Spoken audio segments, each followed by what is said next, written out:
ಆರೋಗ್ಯವಂತ ದೇಹ ಪ್ರತಿಯೊಬ್ಬರ ಹಕ್ಕು. ಕಷಾಯ ವಿತ್ ಕಿಶೋರ್ ಕಾರ್ಯಕ್ರಮದಲ್ಲಿ ನಾನು ನಿಮ್ಮ ಡಾಕ್ಟರ್ ಕಿಶೋರ್.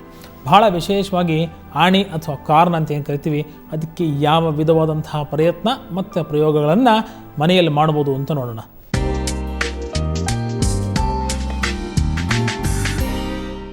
ಆಣಿ ಅಂದ ತಕ್ಷಣ ಏನಪ್ಪ, ಸಿಕ್ಕಾಪಟ್ಟೆ ನೋವನ್ನು ಕೊಡುತ್ತೆ, ವೇದನೆ ಕೊಡುತ್ತೆ, ಚಲನ ಕುಂಠಿತವನ್ನಾಗಿ ಮಾಡಿಬಿಡುತ್ತೆ, ದೈನಂದಿನ ಆ್ಯಕ್ಟಿವಿಟೀಸ್ನ ನಾವು ಮಾಡೋಕ್ಕಾಗೋದೇ ಇಲ್ಲ ಅಂತಕ್ಕಂಥ ಒಂದು ಭಯ ಭೀತಿ. ಸೊ ಅನೇಕರು ಅದನ್ನು ಎಕ್ಸ್ಟರ್ನಲ್ಲಾಗಿ ಮಾತ್ರ ಟ್ರೀಟ್ಮೆಂಟ್ ಕೊಡ್ತಿರ್ತಾರೆ. ಎಕ್ಸ್ಟರ್ನಲ್ ಟ್ರೀಟ್ಮೆಂಟ್ ಬೇಕು, ಅದನ್ನು ನಾವು ಇವತ್ತು ಹೇಳ್ತೀನಿ. ಆದರೆ ಇಂಟರ್ನಲ್ ಟ್ರೀಟ್ಮೆಂಟು ಕೂಡ ಬಹುಮುಖ್ಯ. ಎಲ್ಲಿವರೆಗೂ ನಾವು ಆಭ್ಯಂತರಿಕ ಚಿಕಿತ್ಸೆಯನ್ನು ಒಂದು ಆಣಿಗೆ ಕೊಡೋದಿಲ್ವೋ ಅದು ಮೇಲಿಂದ ಮೇಲೆ ಅದು ಬೆಳೀತಕ್ಕಂತಹ ಪ್ರವೃತ್ತಿ ತನಗಿರುತ್ತೆ ಅಂತಕ್ಕಂಥದ್ದು. ಹೀಗಾಗಿ internal medicine is A must.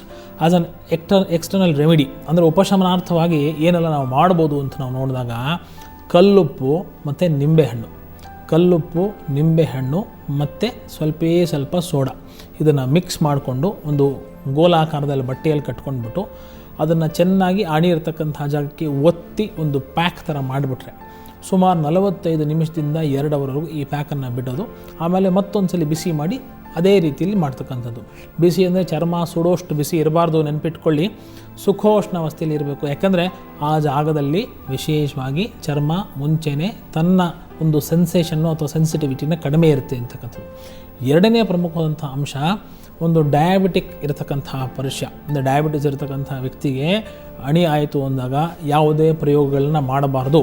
ವೈದ್ಯಕೀಯ ಸಲಹೆ ಮತ್ತು ಪರಾಮರ್ಶೆಯ ಮೇರೆಗೆ ಮಾತ್ರ ತನಗೆ ತಾನು ಚಿಕಿತ್ಸೆಯನ್ನು ತಗೊಂಡಾಗ ಒಂದು ಸಂಪೂರ್ಣ ಸ್ವಾಸ್ಥ್ಯತೆಯನ್ನು ಅವನು ಹೊಂದಲಿಕ್ಕೆ ಸಾಧ್ಯ.